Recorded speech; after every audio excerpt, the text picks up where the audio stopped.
Welcome back to the Jack 70 show. I'm your host, Brandon Jackson, and it was an explosive weekend of football. I got a lot of things to talk about, a lot of topics to cover. Some of them aren't even NFL football, but we'll get into it really quick. But before we do, I just want to thank everybody that subscribed already. If you're a new subscriber, a new subscriber, I appreciate you being here. If you're not subscribed but you're watching the video, go ahead and throw me a like, subscribe to the channel, join the family, join the community. Um, it's it's doing well. It's doing well over here, but would like to do better. So if you're subscribed, I appreciate you. If you're gonna subscribe, I appreciate you too. But let's get into it. What a weekend.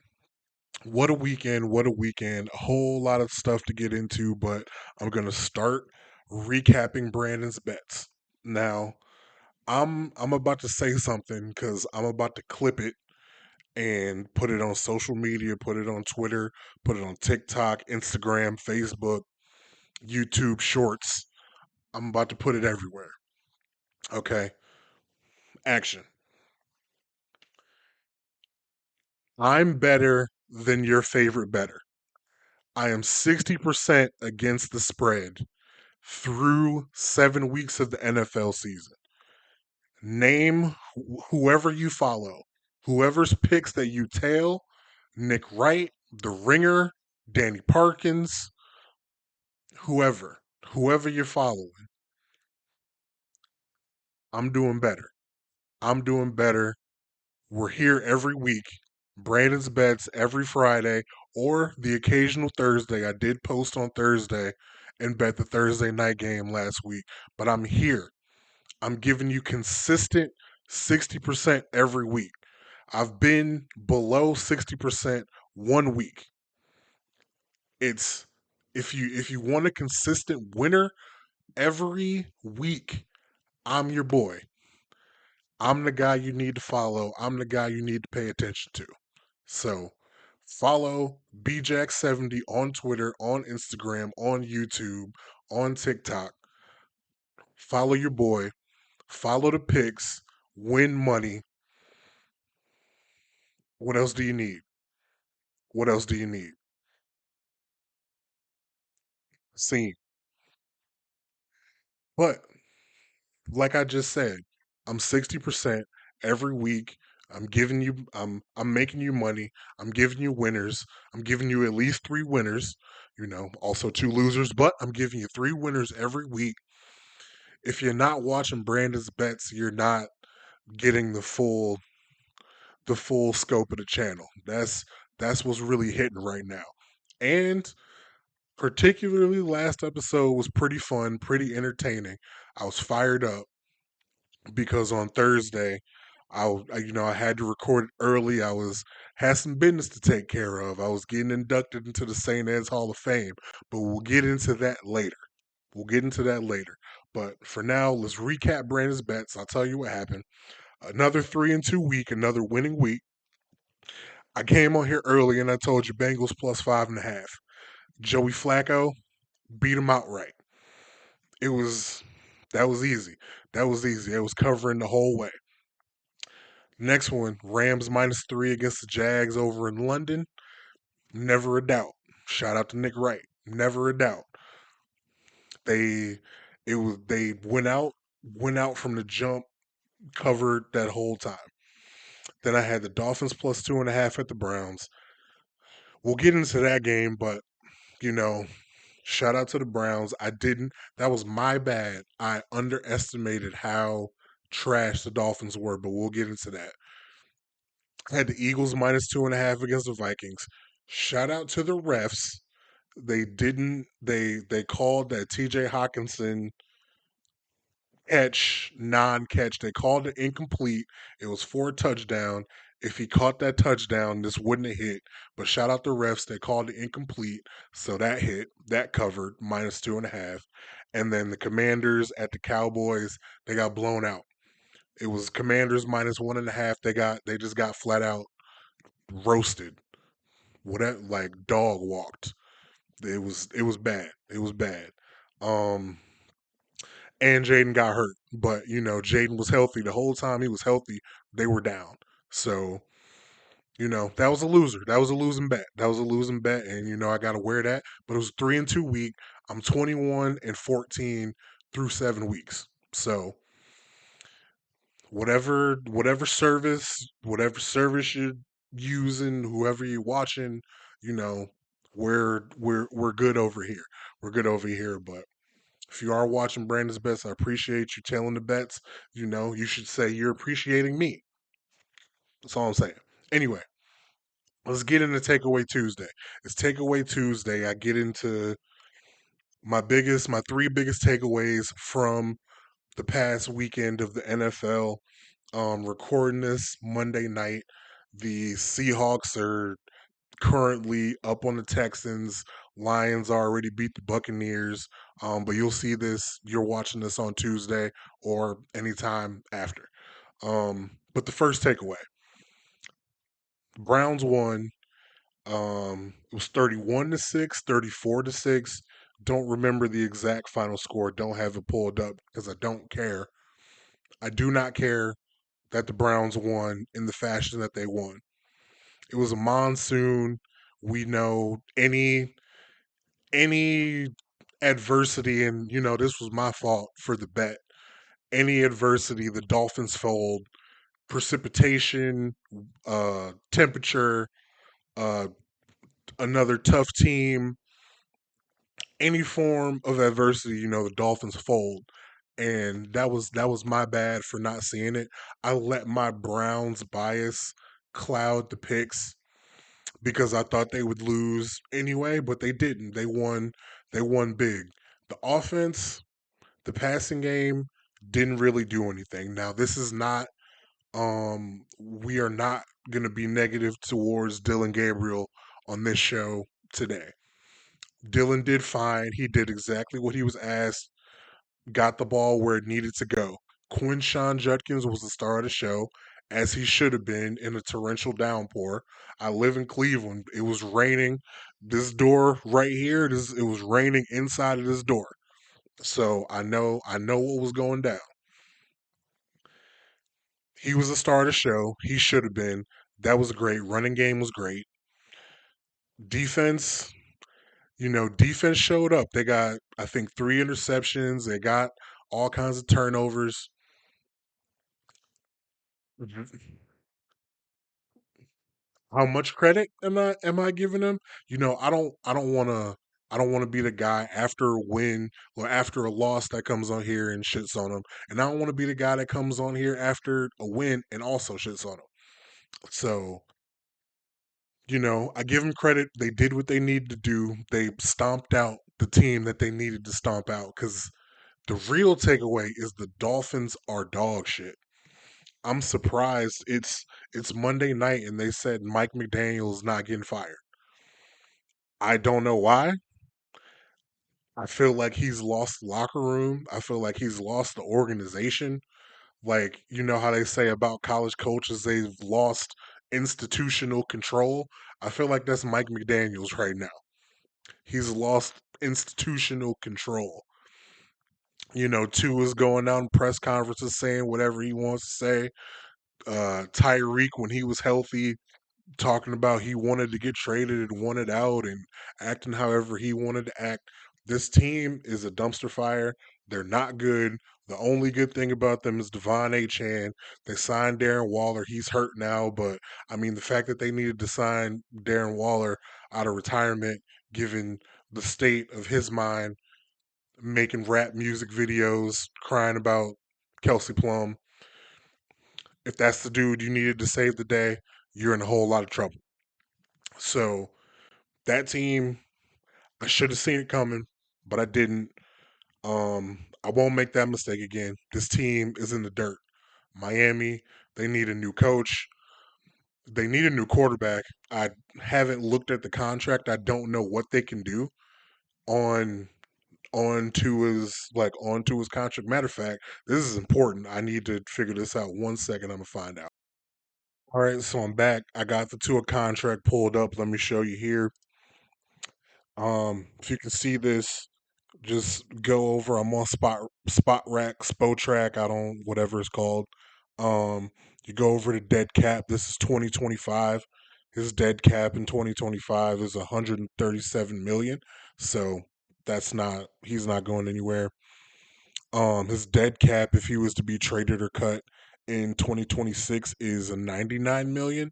So you at least are gonna have one more year of Tua Tagovailoa on your roster. Whether he's your quarterback, who knows? But he will be a Miami Dolphin for at least one more year. And then after 2026 and 2027, that dead cap drops to 31 million, and that's enough. That's enough for him to get cut. That's enough to cut him. So at least you know you there's a light at the end of the tunnel. You can see you have Tua for 2026 for sure. But you can get rid of him after that. It's time. It's time to pull the plug. They need to be thinking about next options. They need to be one of the teams. My God, Cooper Cup just threw an interception. My bad. I'm watching. I got the Monday night game on. Um, get like they need to be thinking about options. They need to be the ones at these Indiana games, these Oregon games, these Alabama games. They might be turned off of Alabama quarterbacks. Tua might turn them off of Ty Simpson, even though completely different players. But yeah, they gotta be thinking about the successor because Oos is not getting it done right now. Don't know. He hit high highs. We were MVP discussions in the conversation way back when McDaniel first got there, but no Tyreek. Can't really get the ball to Waddle. This offense is not great. No offensive line. You got A-Chan. A-Chan is very good, but he's not really a guy you run between the tackles. Ollie Gordon, we thought was going to be a little bit more, but he hasn't been so far. But he's a rookie, so like that's you can give him some grace. But Tua, man, it's not looking great. It's not looking great for him out here. And yeah, yeah, I'm not. I don't want to bet. I don't want to bet games that the Dolphins are involved in because like that team is so bad that anything could happen because because you could pop up to a throws 300 yards just for whatever reason just out of nowhere. It could happen.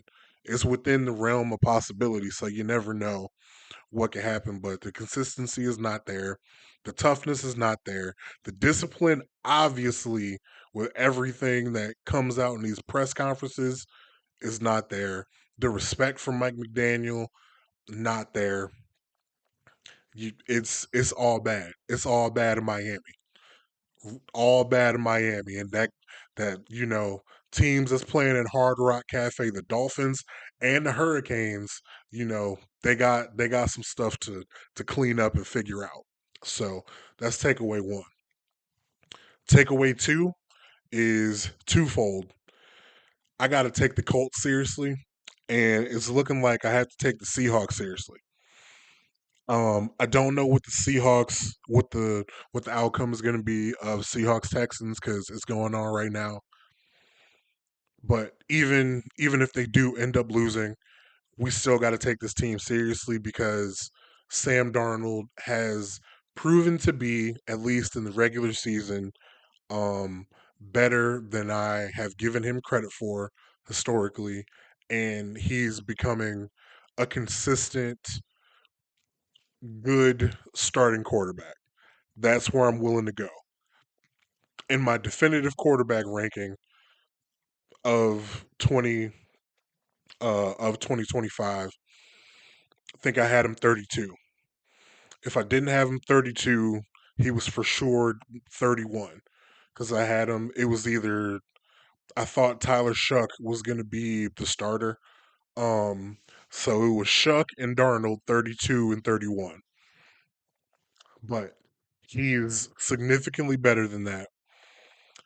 I probably like he's probably in the early 20s, late teens, in that area. If I had to do it over again, he might end up higher than that because he's performed. He has a good enough track record these last 18, no, not 18, like 24, 25-ish games or so, not including the playoff meltdown. Um, like he has shown a good enough track record that I can start to believe that he's going to be like a good, steady, at least middle of the road starter in the NFL. And that's Sam Darnold. Daniel Jones is doing the same thing. I didn't like him coming out of college, never liked him with the Giants, and now with the Colts, Shane Steichen has him running this offense exactly as he wants it to go. Handing the ball off to Jonathan Taylor, distributing the ball to Michael Pittman, Alec Pierce, Tyler Warren is all over the place. This this Indianapolis Colts team is a high octane machine right now. And I didn't believe. I obviously didn't believe what like I know like you guys know I didn't have him in the playoffs, but what you don't know is I had him winning like two games. That was I'm completely wrong on the Indianapolis Colts. And it is about time that I show them some respect. They're different. They're different than that Steelers team a few years back that started 10-1, or no, it started like 10-0, 11-0, and nobody believed in him. Absolutely nobody believed in him. This Colts team is different from that team because this Colts team has played good competition, has beaten good competition, and the offense has been so potent that you have to respect them now. You have to respect what they can do. You have to respect what Shane Steichen has done to that offense, what Daniel Jones has been able to show. And my God, this, like, I'm going to get off on a tangent. This shows if you're a quarterback and if you can get to Kyle Shanahan or Kevin O'Connor, excuse me, Kevin O'Connell for a season or two, you can resurrect your whole career. Because Mac Jones and Sam Darnold, Mac Jones went to Kyle Shanahan and he's resurrecting his career. Sam Darnold was with Kyle Shanahan and Kevin O'Connell, and look at him now, resurrecting his career. Daniel Jones was with Kevin O'Connell for like 7 weeks, and look what he's doing. So shit, Anthony Richardson, uh, who else is out there?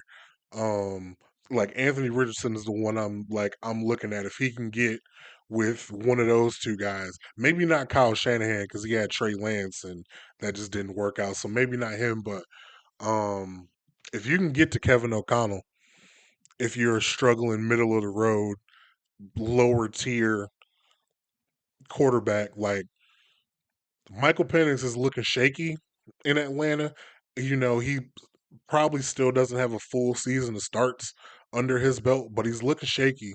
You know, if they want to give up, if they ever want to give up, Kevin O'Connell need to be on that phone like, hey, send him. Send him. I got you. Don't worry about it. I got you. Come throw the Jettas. I got you, cuh. But anyway, I'm getting off on a tangent. This is about the Colts and this is about the Seahawks. Got to take them seriously.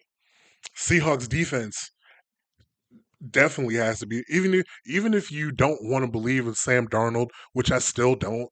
I have to believe in that defense. The defense is good, and have to give them credit because it's looking like they absolutely upgraded at quarterback with Sam Darnold. getting rid of Gino. As much as it pains me to say, they definitely upgraded from that, and they definitely won out on that situation. But again, as much as I don't want to say it, and it pains me to say it, got to take the Colts seriously because they're 6-1. They're 6-1, and their schedule is pretty light. Their schedule's pretty light. Um, not the whole schedule, but I have it. I have it pulled up. They got the Titans next week, the Steelers, the Falcons. They could at the Titans, Steelers, and Falcons. They could before their bye week. They could end up 10-1.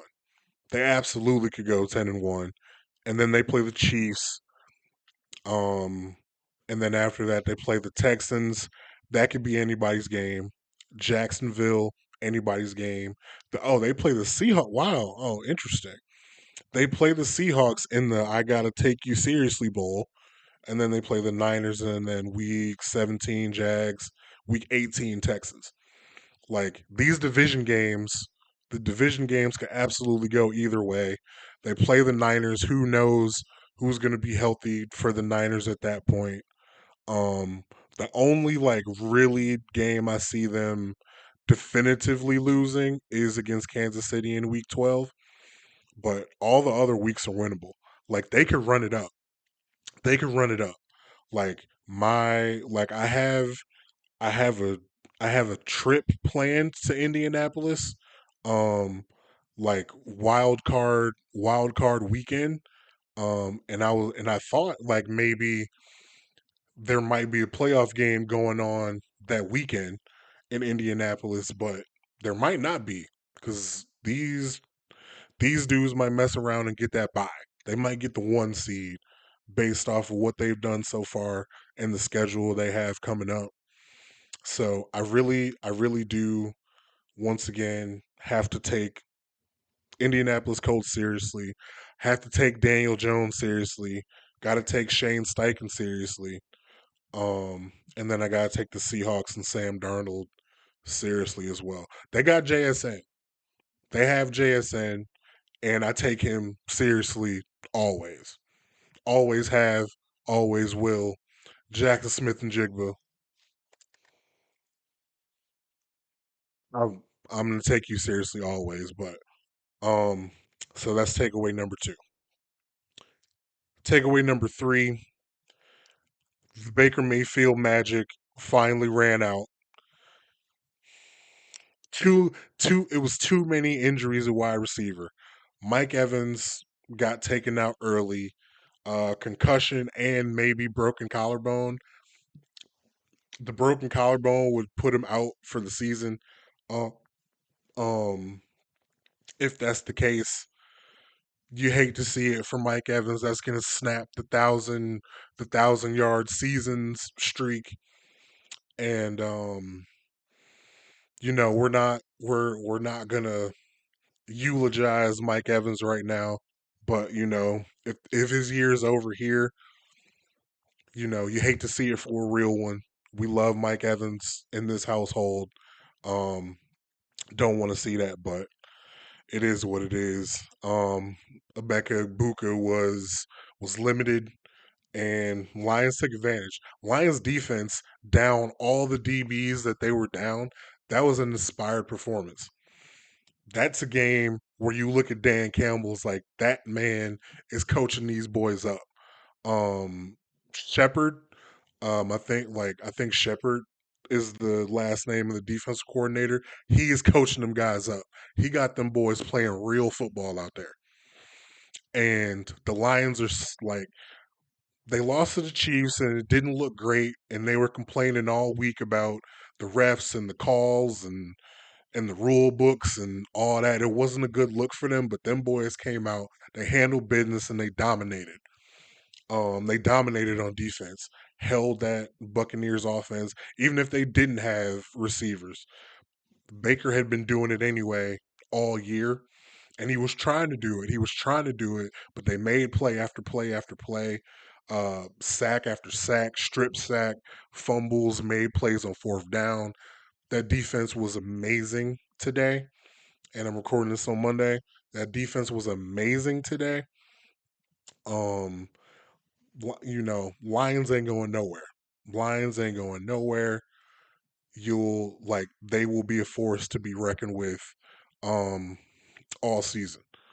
Um, if anybody was faltering on their faith of the Lions, they it should be restored because those boys got after it against the Buccaneers. But yeah, Baker Mayfield.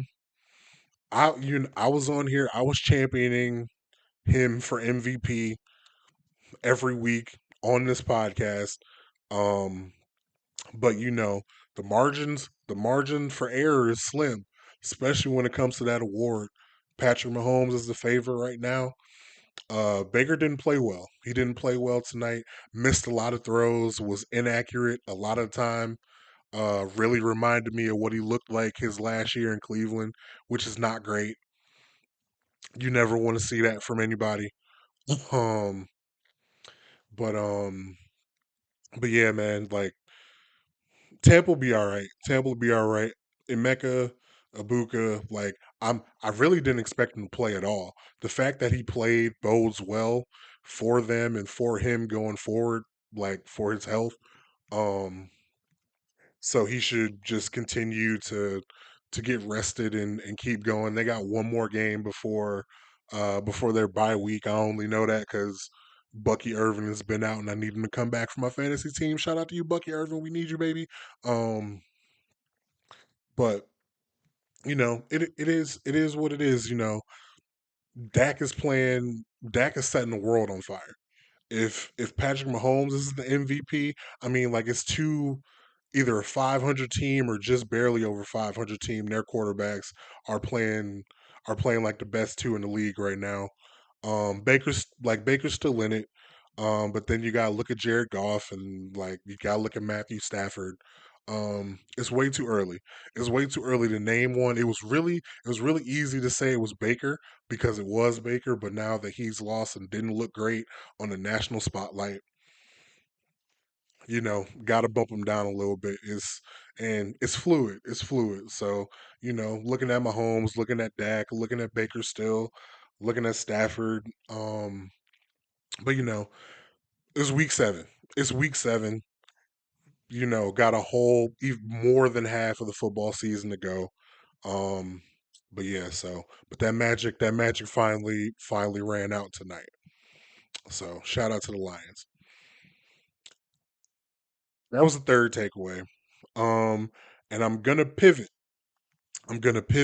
off of the NFL, and I'm going long. I'm going longer than I usually go on Takeaway Tuesday. But I told you at the beginning, I got a lot to say. So let's not dilly dally. Let's go. Let's just get right back into it.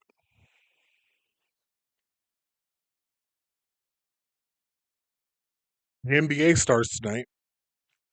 When you're watching this on Tuesday or thereafter, NBA starts tonight. There's two games.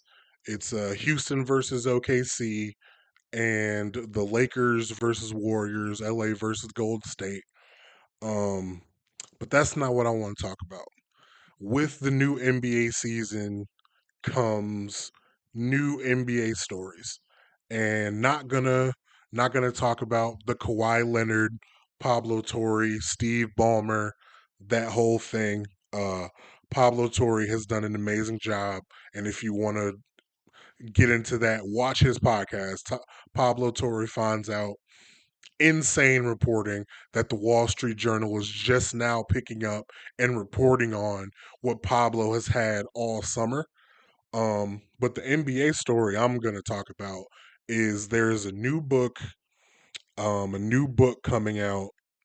on today, coming out today, October 21st. That book is called A Hollywood Ending: The Dreams and Drama of the LeBron Lakers. And that is authored by Yaron Weitzman. Um yeah, so it's a book about the the LeBron James led Los Angeles Lakers. And in this book, there was an excerpt posted today on the Ringer where the author writes for, and it's about basically like 3 years ago, the Lakers had Will Smith come talk to the team, and apparently it was when Russell Westbrook was on the Lakers. Um, Will Smith was coming in. Before he came in, LeBron and AD walked out. They were like, they don't care. They don't want to see it. They don't really want to listen to Will Smith. They get up and walk out. And Russ is still there, like, bro, what? Where they going? We can leave. We don't got to be here. And Patrick Beverly like gets up and says to Russ, "Nah, we got to stay. But they can leave. They can do whatever they want to. They won a championship." And Russ is like, "What you mean? What you mean they can leave? We got to stay. I'm I'm on their level. I'm a Hall of Famer. I'm a double time, double digit All Star. I'm a future Hall of Famer. I'm an all time legend. I'm one of the 75 greatest. Why they get to leave and I can't leave?" Um, so it's like a whole back and forth between those two. Darvin Ham comes in. Eventually, LeBron and AD come back, and then Will Smith comes in, and then while Will Smith is there, LeBron is the most attentive, asking all the questions. This was supposed to be 30 minutes. LeBron turns into an hour asking all these questions to Will Smith, acting like he's the biggest Will Smith fan of all time. And as Russ said to a teammate later, I can't do the fake shit. I can't stand the fake shit. I cannot deal with that. And that was the downfall between, or the start of the downfall between Russ and LeBron and that iteration of the Lakers. So that excerpt is showing LeBron in a certain light, Russell Westbrook in a certain light, and there's just, there was a lot of talk. There was a lot of talk on Twitter today, um, as of me recording this, about this excerpt and about this book in general. And I need to talk about LeBron James because everything that's going to come out in this book, and then also you got Stephen A. Smith going on every interview podcast still talking about the incident between him and LeBron James way back whenever that was. He's still milking this for interviews. Him talking about that still, um, excuse me, LeBron, what's coming out about LeBron right now on the eve of the basketball season, where LeBron isn't even about to play because he's hurt, because he's old, quite frankly. Um, we we like, if you really watch the NBA, if you're really a fan, if you're really like a true fan of LeBron James and you're objective and you're watching and you like know all of these things, you know LeBron is the passive aggressive king. LeBron is the king, no pun intended, the king of, if a teammate needs to get traded, I'm putting my stamp on it. If they need to go, they can go. I don't care. I don't care who it is. He's the king of that. Um, a lot of people are gonna call him fake. This excerpt pretty much calls him fake. Stephen A. Smith explicitly calls him fake in an interview he did on Carmelo Anthony's podcast, and that's a whole another can of worms itself. Carmelo having this on his podcast about his friend LeBron James. You can I don't really know what to make of that myself because I love LeBron James, but Carmelo Anthony is my favorite one of my favorite athletes of all time. So I really don't know what to make heads or tails of that. Um, but all this coming out about LeBron James, we already know. We already know. And it's gonna be a good book. I'm gonna purchase it. I'm gonna read it. And I'm gonna engage in all the content about it because it's fun, it's interesting, and it's stuff that we want to read. But what I'm not gonna do is I'm not gonna act like that stuff that's coming out is new information. Like the situations and the stories may be new information, but LeBron's character is not new information. D Wade told us already when he left Miami in 2015. He basically ghosted D Wade. If you can if LeBron and D Wade are as close as they are, and you could ghost your man's like that, anything is on the table. Anything is on the table. And I'm not saying that's a good thing. I'm not saying it's a bad thing, but we know and we've known his character. So we can engage in the content, we can engage in the stories and the gossip and the tea, as it is. But what we're not going to do is we're not going to act like proclamations about LeBron James's character off the court is anything new. We know this man is a liar. We know he's a liar. He's like he's even been in on the jokes about him being a liar. Like he knows him saying, "Oh yeah, I thought Kobe was going to go for 70 that night."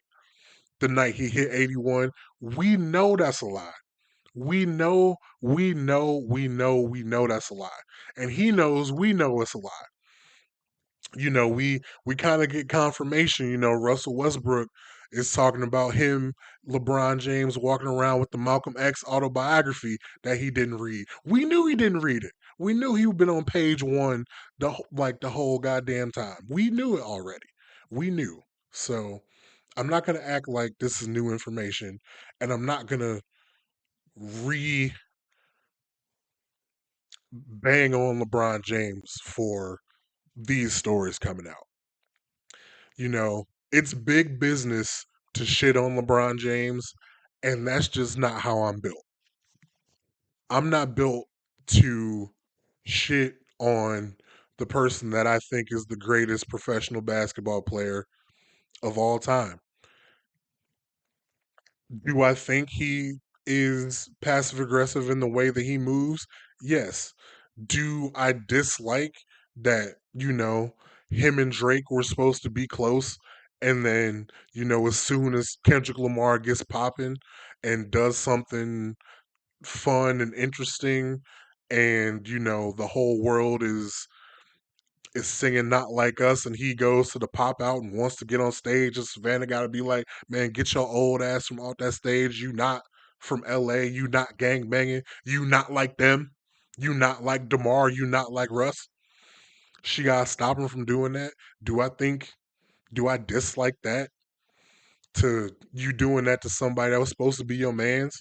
Y'all was supposed to be, on Sprite, Nike doing shit together, like that's your man's? Been on the shop talking about how he called you and all this stuff. That's your man's.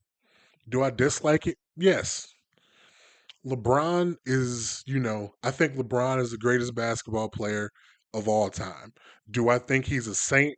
Of course not. Do I think he's perfect? Of course not. All the memes and things you see on TikTok of, loving LeBron, King James, my king. It's all funny. It's all fun and games, but in the real world, we know LeBron is probably an asshole, probably fake. We know he's a liar, at least when it comes to him in regards to the media and saying things to the media. Like we know he's a liar when it comes to that. I'm not gonna call him a liar in his personal life because I have no idea. I feel like he's a great guy in real life, but we know, like, a liar is too strong. Like he's a capper. Like he's just capping when he says like Kobe 70-point game, and he's it is fraudulent. It is fraudulent. I don't want to call him a liar because I feel like that's an attack on his character. Um, but I don't know him. I don't know him personally. Russell Westbrook knows him more intimately than any of us. Than you watching this, unless you happen to be a Clutch client or work at Clutch, which there's an Edsman that works at Clutch. If he's watching this, then he knows him better than everybody else that's watching this video. But otherwise, if you're not him, you don't know. You don't know. So the main thing is I just want to get across that I'm not going to act like this is new information about LeBron James. So, and that's all I got to say about that. Steve, that's actually not a lot. I got one more thing to say. Last thing I'm going to say about that, Stephen A. Smith, just stop. Stop milking the LeBron interaction. Like, we get it. He embarrassed you. He ran up on you at an NBA game. You didn't like that. He went on Pat McAfee. We get it. He disrespected you. Get over it. Get over it. Journalists are getting disrespected every which way in 2025. You went to J school. I went to J school. This happens. This happens. Get over it. Bro, you make so much money. You make so much money. You have the biggest platform of any sports media personality maybe ever. Like, you're good. You got it. You got it. If you don't like it so bad, go run for president and do whatever you want in politics and leave us alone. Stop talking about it. Stop bringing it up. We don't care. We don't care. We don't care. Okay. That's the last thing I'm gonna say about Stephen A. And I got yeah, I still got more. I well, still got more. This is going long. Um, and I apologize, but if you're still here, still rocking with me, I appreciate it.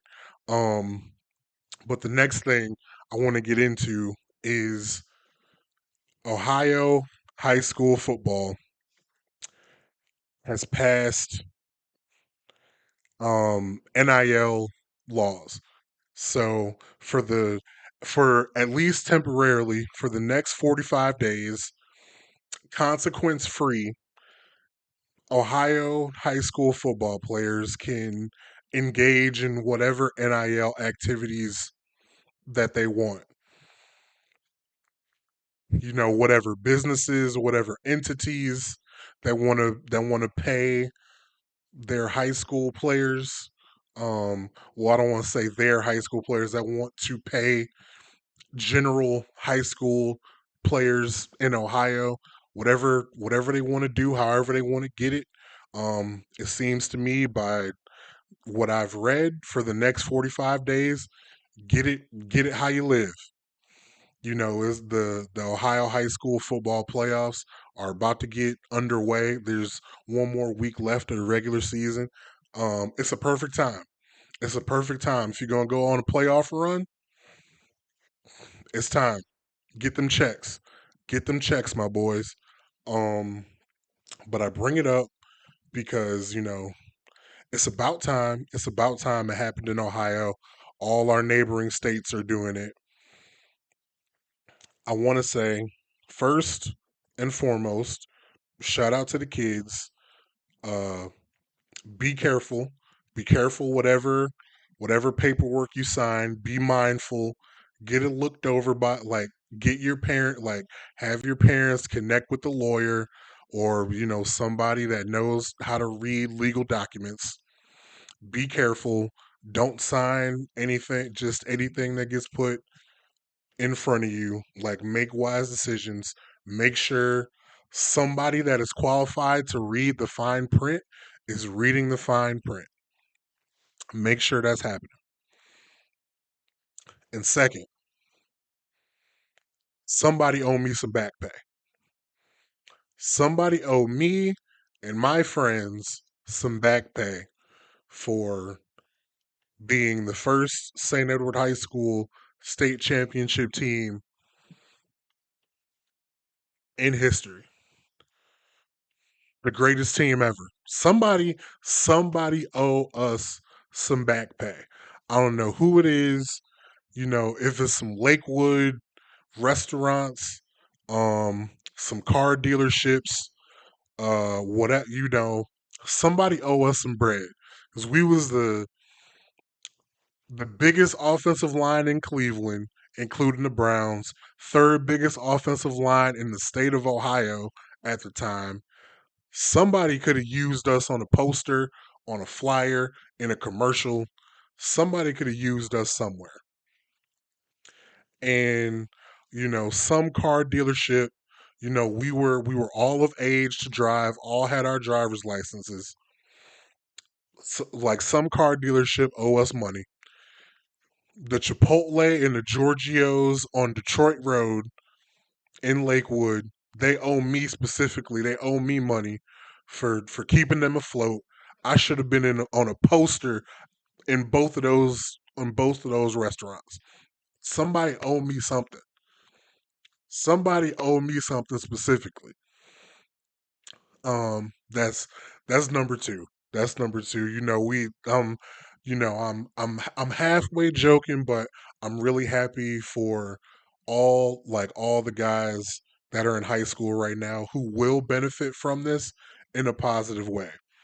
But again, I just wanna make sure that they know, be careful. It's a lot of bad NIL deals that have been signed already in college, giving away future earnings, giving away current earnings.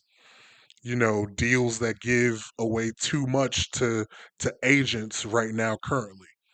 Um, so I just want them to be aware, watch out, be on the lookout for that.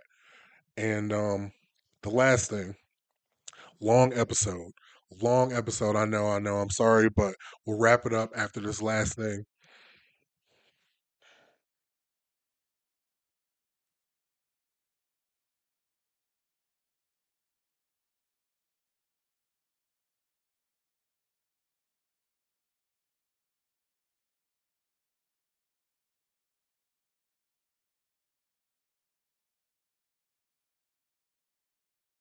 I am one of the newest inductees in the Hall of Fame class, the St. Edward High School Hall of Fame class of 2025, as a member of the 2010 state championship football team, the first championship football team in St. Edward High School history.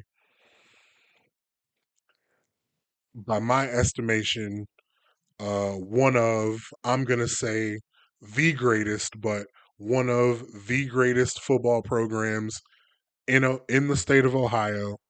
Currently, the best in the state of Ohio, but one of the best in the country, football programs in the country. We were the first. We were the first state champion, 2010.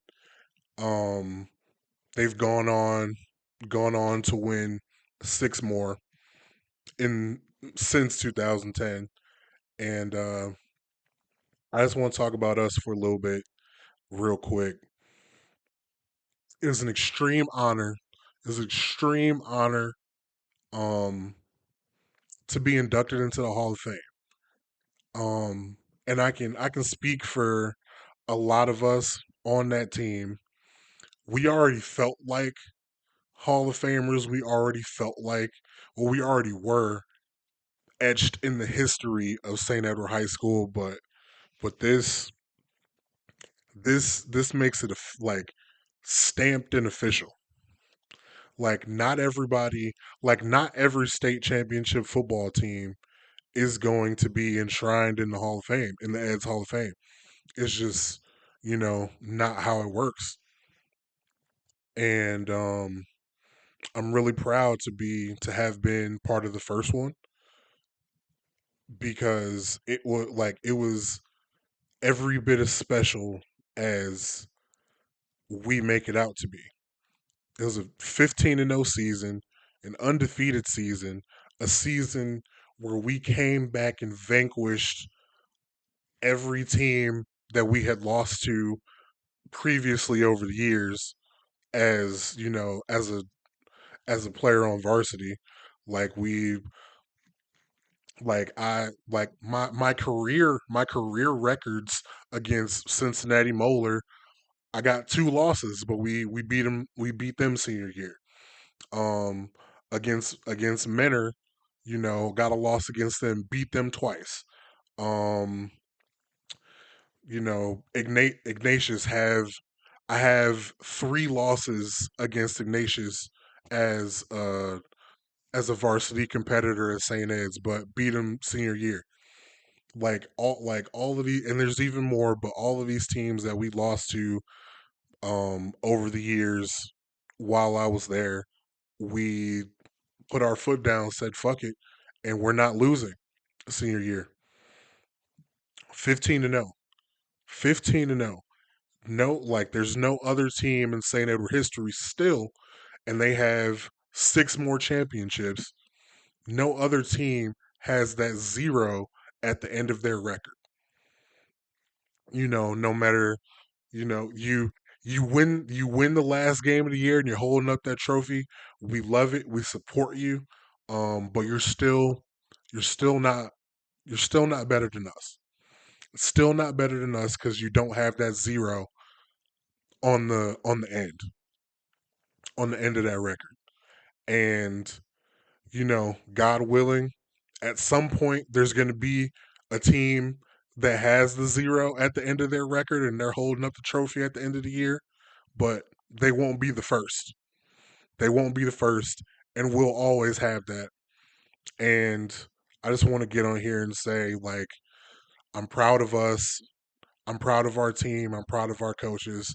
I appreciate all the love and support that I got all weekend from Thursday on, the ceremony on Thursday, going to the game on Saturday, putting a beating on Cincinnati Moeller on Saturday. All the love, all the support, all the congrats, all the hugs, just all the daps, just all like all the well wishes, just everything, all the support, all the love I got all weekend. I appreciate it. I'll never forget it. I'll be forever grateful for it. And I just want to say thank you, that I'm honored. I'm honored to be a part of it. And I appreciate it all. I appreciate it all. Shout out to all my guys that weren't there, that weren't in the building. Specifically, you know, my guys, my senior class, Kevin Burke, Avery Bailey, Deontay Gibson. Shout out to you guys. We missed you. We love you. Y'all my dogs. Um, you know, this is for us. This is for us. We did it. We did it. On our backs, we did that shit, y'all. So that's what we're gonna wrap the episode up with. Go out on a high note. Once again, if you're still here, still rocking with me, I appreciate it. If you're this far, you really liked it. So go ahead and like the video, hit that thumbs up, hit that subscribe button. I appreciate you being here. Everybody that's here, new, old, whatever, you've been here but you haven't subscribed. You know, I appreciate it all. Every view, every comment, um, every scroll. I appreciate it. Um, love you guys, and yeah, I'll see you on the next one.